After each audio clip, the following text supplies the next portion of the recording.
ఈ గ్రామానికి సంబంధించినటువంటి ఒక విద్యార్థిని ఎస్సీ గురుకుల హాస్టల్లో చదువుతున్నటువంటి విద్యార్థిని మరి అంతకన్నా ముందే ఒక వారం రోజుల క్రితం వాళ్ళ క్లాస్మేట్ వాళ్ళ క్లోజ్ ఫ్రెండ్ ఇంకొక పాప సూసైడ్ చేసుకుంటే మరి ఆ సూసైడ్ తోని మనస్తాపం చెందినటువంటి ఆ బిడ్డ మరి ఇంటికి వచ్చిన తర్వాత కొద్దిగా స్థిమితపడ్డది. కానీ మళ్ళీ వెంటనే అధికారులు ఎగ్జామ్స్ ఉన్నాయి మళ్ళీ మీరు రావాలి స్కూల్కి అనగానే మనాది పెట్టుకున్నటువంటి ఆ పాప మరి ఇక్కడ ఇంటి దగ్గరే సూసైడ్ చేసుకొని చనిపోవడం జరిగింది. చాలా బాధాకరం. ఇటువంటి సంఘటనే గత 2 వారాల క్రితం భువనగిరిలో బీసీ హాస్టల్లో 2 ఆడపిల్లలు సూసైడ్ చేసుకోవడం చనిపోవడం జరిగింది. మరి వాళ్ళ ఇమాంపేటకు సంబంధించినటువంటి ఎస్సీ గురుకుల హాస్టల్లో మరొక 2 ఆడపిల్లలు ఇలా చనిపోవడం అన్నది నిజంగా బాధాకరం. ప్రభుత్వాన్ని చేతులు జోడించి విజ్ఞప్తి చేస్తా ఉన్నాం, కొంచెం రివ్యూ చేయండి ఏం జరుగుతుంది. 10th క్లాస్ పిల్లలు మరి ముఖ్యంగా ఎగ్జామ్స్ టెన్షన్లో ఉన్నారా, ఎందుకు ఇట్లా జరుగుతుందనే విషయాన్ని దయచేసి ఆలోచన చేయండి. లక్షలాది మంది పిల్లల్ని గురుకులాలు పెట్టి మనం ఇలా గురుకులాల్లోకి తీసుకొచ్చినాం. మరి ఇట్లాంటి సంఘటనలు వరుసగా జరుగుతూ ఉంటే మరీ ముఖ్యంగా ఆడపిల్లలు చాలా సెన్సిటివ్గా ఉంటారు కాబట్టి వారు ప్రాణాలు తీసుకునే స్థాయికి వారిని మనం ఎందుకు ప్రెషర్ చేస్తూ ఉన్నాం.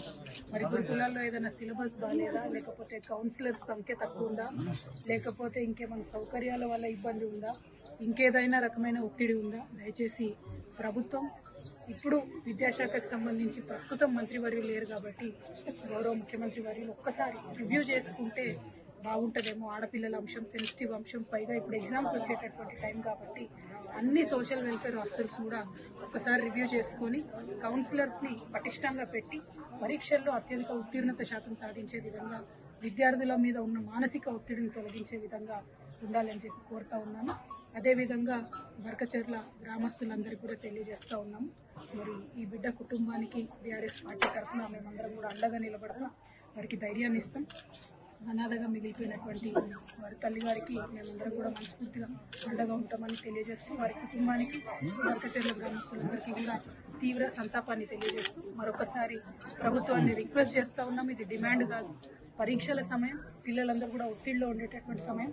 ఆడపిల్లలు మగపిల్లలు అన్ని హాస్టళ్లలో కూడా దయచేసి కౌన్సిలర్స్ సరిగ్గా ఉండే విధంగా గౌరవ ముఖ్యమంత్రి గారు తక్షణమే ఒకసారి రివ్యూ పెట్టవలసిందిగా రిక్వెస్ట్ చేస్తా ఉన్నాం. Thank you. వరుస ఆత్మహత్యలతోటి పిల్లలలో మనోధైర్యం కోల్పోతున్నారు మేడం, వాళ్ళకి ఏం సమాధానం చెప్పారు? మనోధైర్యం కోల్పోతున్నటువంటి పిల్లలకు ఒకటి, తల్లిదండ్రులు దయచేసి ఎగ్జామ్స్ మార్క్స్ అన్న ప్రెషర్స్ ను కొద్దిగా తగ్గించుకుందాం.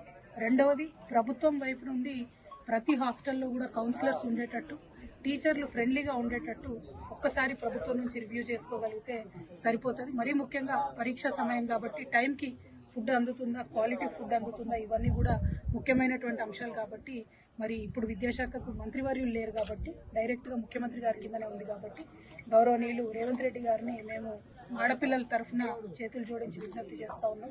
ఒక్కసారి డిపార్ట్మెంట్ని మీరు రివ్యూ చేయండి, రివ్యూ చేసి పిల్లల ప్రాణాలు కాపాడండి. ఎందుకంటే పరీక్షలు తొందరలో వస్తాయి, మార్చ్ ఏప్రిల్ మే అన్నీ కూడా రకరకాల పరీక్షలు ఉంటాయి కాబట్టి గురుకుల హాస్టల్లో ఉన్నటువంటి పిల్లల మీద ప్రత్యేక శ్రద్ధ పెట్టవలసిందిగా కోరుతాను. ప్రభుత్వం ఇప్పుడు ఆత్మహత్యలకు సంబంధించి ప్రభుత్వం నిర్లక్ష్యం కొన్ని అనుమానాలు వ్యక్తం చేశారు మేడం. చనిపోయి 10 రోజులు అవుతుంది, ఇప్పటివరకు కూడా ఏం కంక్లూజన్ తీసుకురాలేదు పోలీసు వాళ్ళు. ఇక్కడ అదే జరిగింది బ్రదర్. ఇప్పుడు వైష్ణవి పాపం వృత్తిలో కూడా అదే జరిగింది. పేర్లు చెప్పడం ఇష్టం లేక నేను పేర్లు చెప్తలేను. ఇక్కడ చనిపోయినటువంటి ఎస్సీ హాస్టల్లో ఊరేసుకొని చనిపోయినటువంటి పాప పరిస్థితి అట్లానే ఉంది. అంతకుముందు బీసీ హాస్టల్లో 2 పిల్లలు ఒకేసారి ఊరేసుకొని మృతి చెందినారు భువనగిరిలో, అక్కడ కూడా అదే ఉంది. ఇన్వెస్టిగేషన్ అనేది ఎందుకో ముందుకు పోతలేదు. శ్రద్ధ పెట్టవలసిందిగా మాత్రం ఇన్వెస్టిగేషన్ విషయంలో ప్రభుత్వాన్ని డిమాండ్ చేస్తూ ఉన్నాం. ఎందుకంటే భువనగిరి హాస్టల్లో ఆటో వాళ్ళు వీళ్ళందరికీ కూడా ఎంట్రన్స్ ఉండేదని చెప్తా ఉన్నారు. మరి ఇమాంపేటలో అటువంటి పరిస్థితులు వినబడలేదు. కానీ మరి ఎందుకు ఆ పాప ఊరేసుకొని చనిపోయింది అనేది మాత్రం ఇన్వెస్టిగేషన్ ఫాస్ట్ గా చేయాలి, విచారణకు ఒక కమిటీ వేయాలనేటటువంటి అంశాన్ని కూడా డిమాండ్ చేస్తాం. ప్రభుత్వం నిర్లక్ష్యంగా భావిస్తున్నారు మేడం. నిర్లక్ష్యం ఉన్నా సరి చేసుకోవాలి బ్రదర్, ఇది పిల్లల విషయం కదా. నేనేమంటున్నా అంటే అవకాశం దొరికిందని ప్రభుత్వం మీద బురద చల్లేటటువంటి అవసరం లేదు.